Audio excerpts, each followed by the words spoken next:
It's Our Story. Stephen Brown, Louisville, Kentucky. So, well, actually, when I was interviewing Zona, because I'd always heard that Ed's reaction to being stared at was, if I'm going to be stared at, I'm going to be a star. And of course, by the time I knew him in the 90s, that's what he was. But I remember when I interviewed Zona, she said it didn't start out that way.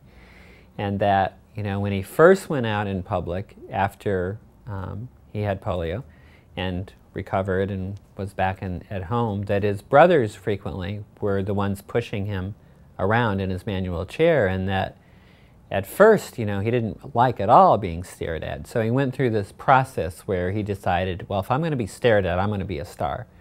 And of course, he became one. Restaurants. I did have the experience of going to some restaurants with him, but again, you know, I have to say this is toward the end of his life, because some of the things might have been a little bit different earlier, but by the time I knew him, of course, he was this star. Everybody knew who he was. And actually, but he didn't have a star, well, he did and he didn't. He didn't have a star personality, and he did have a star personality. So let me tell you first how he did have it, and then I'll tell you how he didn't have it. So Ed, of course, loved to eat. Everybody who knew Ed knew that he loved to eat. And he'd always try and find restaurants, and he liked very leisurely meals. And of course, somebody had to feed him, so it took a bit longer. So one of the ways he sort of showed that star mentality was he was frequently late to things. And in fact, if you wanted Ed to be at something, you didn't start it at 4.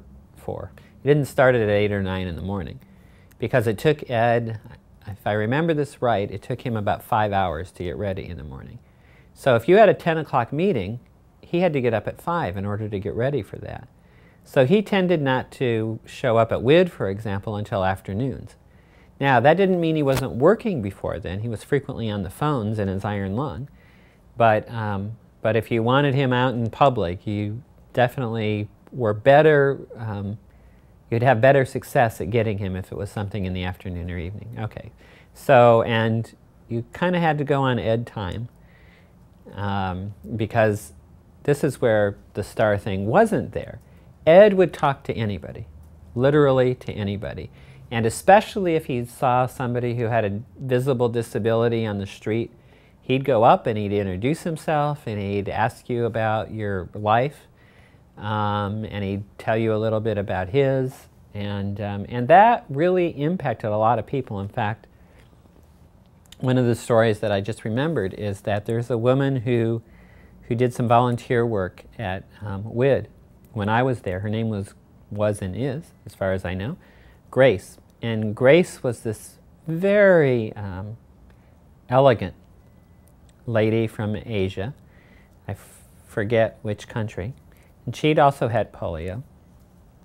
And I knew her as somebody who was an artist and somebody who did some volunteering at WID. But when Ed passed away, some people got together and were telling stories about Ed and how they knew Ed. And so Grace's story was very moving. What Grace said was that her parents brought her to the United States so that she might have a chance at a better life and better medical treatment.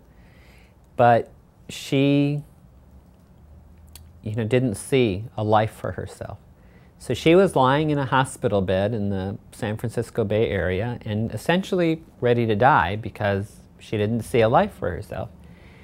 And somebody asked her if there was anything that she wanted, and she'd either seen or heard about Ed. And so she said she'd really like to meet Ed. And so Ed went there, and Grace was telling her story, telling him her story. And at some point, Ed started to cry, to tear up in response to Grace's story. And of course, because Ed couldn't move his hands, he couldn't wipe the tears away. So Grace talked about how she realized at that moment that there were things that she could physically do that Ed couldn't do.